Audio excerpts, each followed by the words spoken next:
तो आज की वीडियो में हम देखेंगे कि हम वैम्प सर्वर के अंदर हम अपनी वर्डप्रेस की वेबसाइट को किस तरह से सेटअप कर सकते हैं।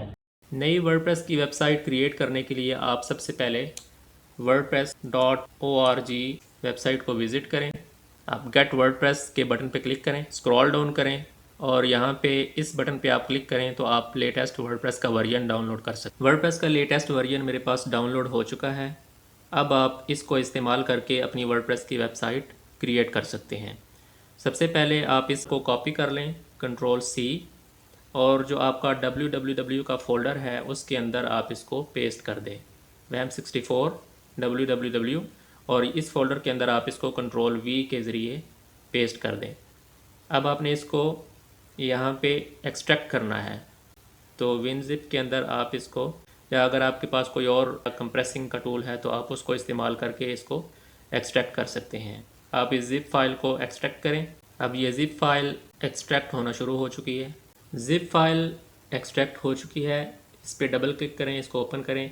अब ये जो फ़ोल्डर है ये आपका मेन फ़ोल्डर है, इसको आपने Ctrl+X के ज़रिए कट करना है और इसको आपने www की रूट डायरेक्टरी के अंदर पेस्ट कर देना है Ctrl+V के ज़रिए। अब आपको इस फाइल की और इस फोल्डर की ज़रूरत नहीं है तो इसको मैं डिलीट कर देता हूँ। इसको मैंने डिलीट के बटन से डिलीट कर दिया। अब ये आपका मेन फोल्डर है, इसको आप रीनेम कर लें। इसको आप कोई भी नेम दे सकते हैं, जैसे माई वेबसाइट। अब इस फोल्डर को आप ओपन करें तो ये वर्डप्रेस की डिफ़ॉल्ट फाइल्स हैं जो हर वर्डप्रेस की वेबसाइट के अंदर होती हैं। अब आप इस वेबसाइट को अपने ब्राउज़र के अंदर लोड करना चाहते हैं तो उसके लिए सबसे पहले आपने वैम्प सर्वर को करना है। तो आप वैम्प सर्वर के आइकन पे डबल क्लिक करें, इसको ओपन करें, यस। तो अब यहाँ पे देखें वैम्प सर्वर का आइकन शो हो रहा है। अभी फ़िलहाल ये आइकन रेड है, जब ये आइकन ग्रीन हो जाएगा तब इसका मतलब है कि वैम्प सर्वर फुली लोड हो चुका है। अब देखें ये आइकन ग्रीन हो चुका है तो इसका मतलब है कि वैम्प सर्वर लोड हो चुका है। अब हम अपने ब्राउज़र के अंदर जाएंगे और ब्राउज़र के अंदर आप टाइप करेंगे लोकल होस्ट स्लैश जो आपने अपने फ़ोल्डर का नेम रखा था, माई वेबसाइट। इसको आप क्लिक करें। जब आप इसको क्लिक करेंगे तो वर्डप्रेस का सेटअप स्टार्ट हो जाएगा। सबसे पहले आप लैंग्वेज सेलेक्ट करेंगे, इंग्लिश, कंटिन्यू कर दें। अब ये आपसे डेटाबेस से रिलेटेड इन्फॉर्मेशन मांगेगा कि आपके डेटाबेस का नेम क्या है, यूज़र नेम क्या है, password, host, table prefix and so on. तो अभी हमने कोई डेटाबेस क्रिएट नहीं किया तो सबसे पहले हम डेटाबेस क्रिएट करते हैं। यहाँ पे वैम्प सर्वर के आइकन पे आप लेफ़्ट क्लिक करें और ऑप्शंस में से आप PHP माई एडमिन पे क्लिक करें।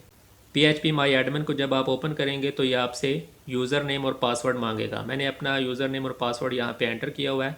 अगर आप पहली दफ़ा इसको ओपन कर रहे हैं तो आपका यूज़र नेम रूट होगा और पासवर्ड एम्प्टी होगा।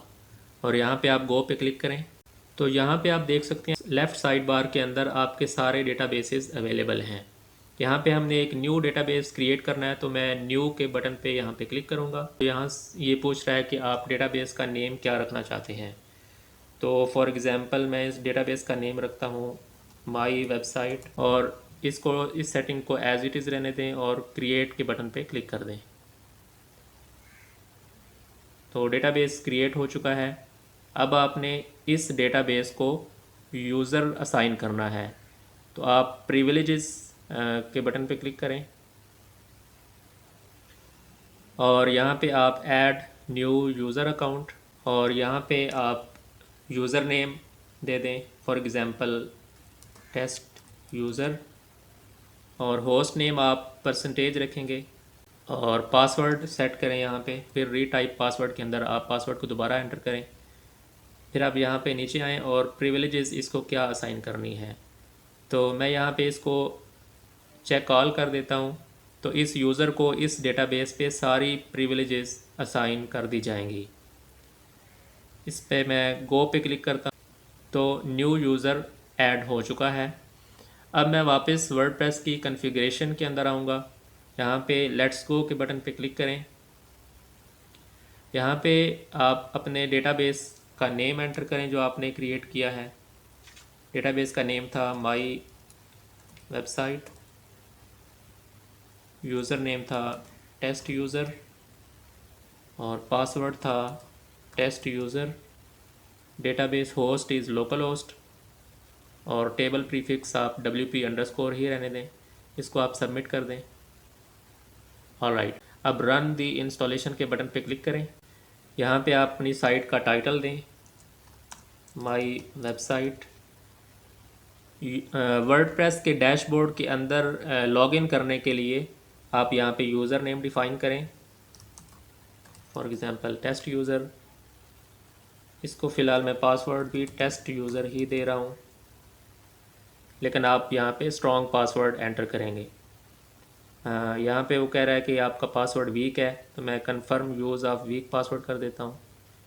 प्रोडक्शन वेबसाइट के लिए आप यहाँ पे स्ट्रॉन्ग पासवर्ड एंटर करेंगे, लेकिन चूंकि हम यहाँ पे टेस्टिंग कर रहे हैं तो इसलिए मैंने इसको सिंपल एक पासवर्ड एंटर कर दिया है। यहाँ पे आप ईमेल आईडी एंटर करेंगे और इसको आप अनचेक रहने देंगे और इंस्टॉल वर्डप्रेस के बटन पे आप क्लिक कर देंगे। तो आपकी जो वर्डप्रेस की वेबसाइट है उसका सेटअप कंप्लीट हो चुका है।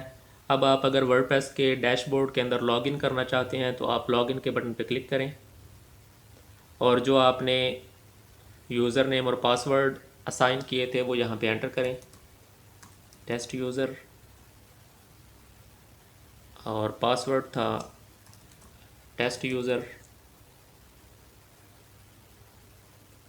Remember me. लॉगिन पे क्लिक करें। तो जब आप एक न्यू वर्डप्रेस की वेबसाइट इंस्टॉल करते हैं या सेटअप करते हैं तो उसका डैशबोर्ड इस तरह से नज़र आता है। यहाँ साइड बार पे आपके पास पोस्ट, मीडिया, पेजेस, कमेंट्स, इन सारी चीज़ों के बारे में हम डिटेल में डिस्कस करेंगे।